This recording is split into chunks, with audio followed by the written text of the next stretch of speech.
अस्सलाम वालेकुम रहमतुल्लाहि व बरकातुहू। मैं हूं मोहम्मद रिजवान और आप देख रहे हैं 7 मिनट लेक्चर। आज के इस लेक्चर में इंटरमीडिएट साल 2 में अकबर इलाहाबादी की मौजूद नज्म खुदा सरसब्ज रखे चमन को मेहरबान होकर पढ़नी है। तो आइए चलते हैं आज के लेक्चर की तरफ। शायर अकबर इलाहाबादी का मुख्तसर तारुफ बड़ा अहम है। 1846 को इलाहाबाद के कस्बा बिहार में पैदा हुए और 1921 को वफात पाई।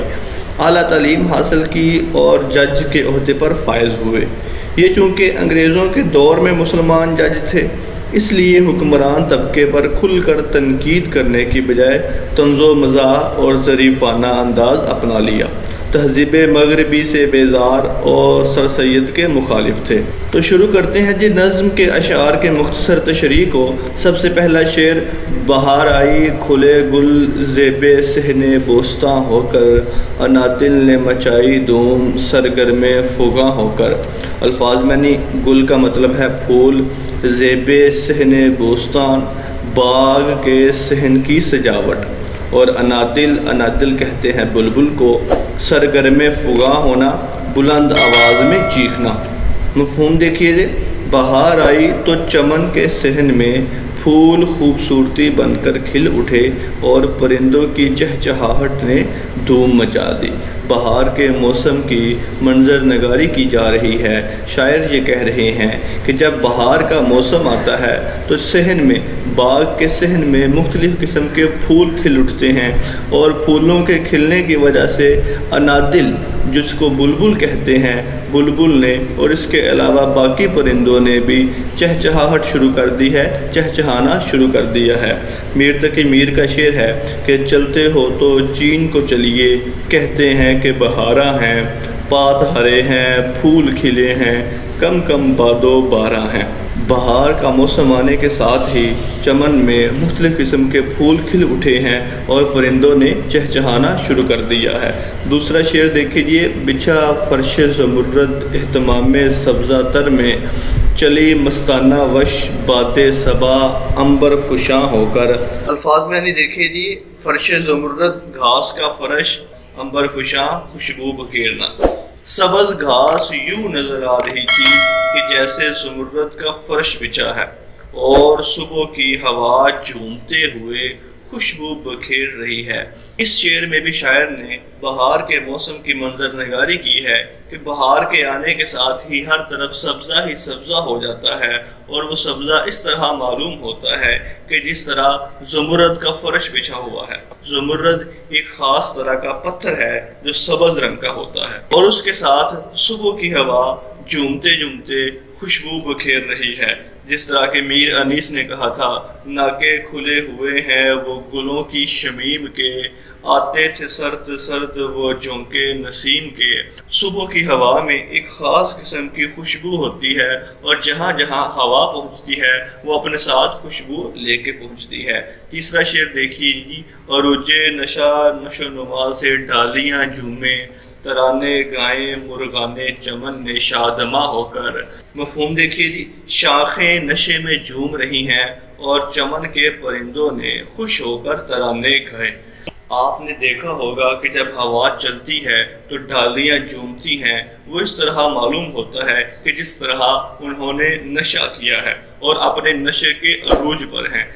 जिस तरह के अफसर फारिस का शेर है, बहारें रक्स करती हैं, मुकामे तूर होते हैं, चमन के देख कर जलवे तो दिल मसरूर होते हैं।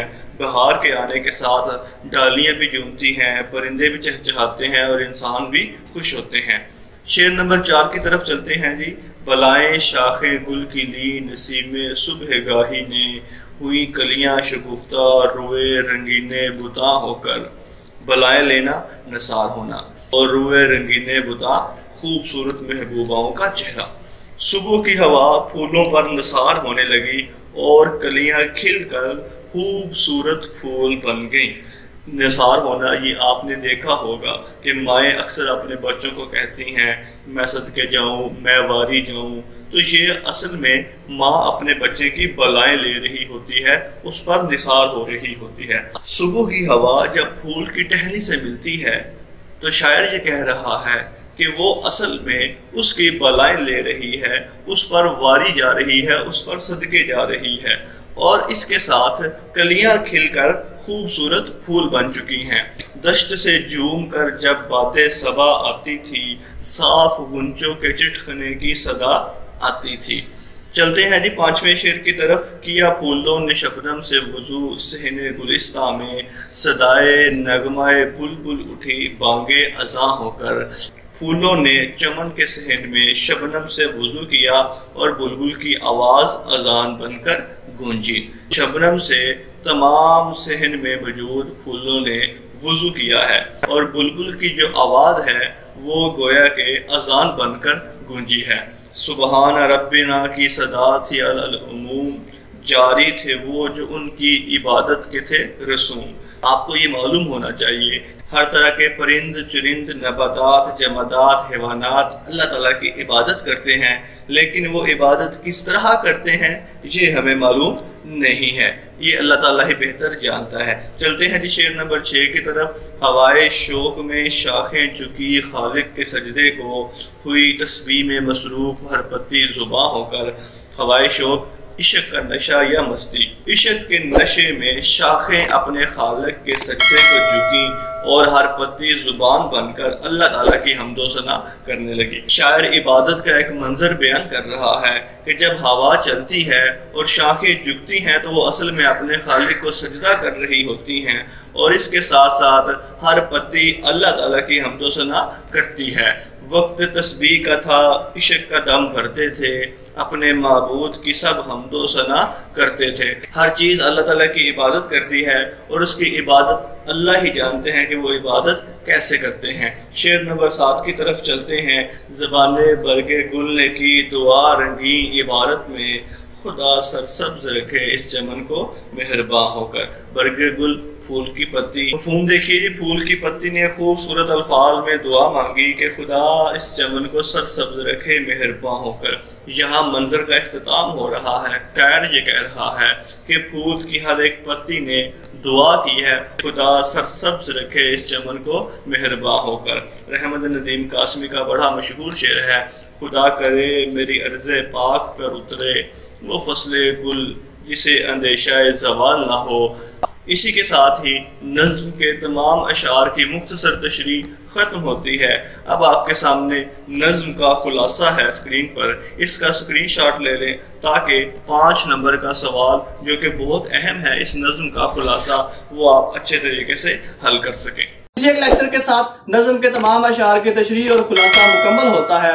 آپ کی سماعتوں کا بہت بہت شکریہ۔ اللہ حافظ۔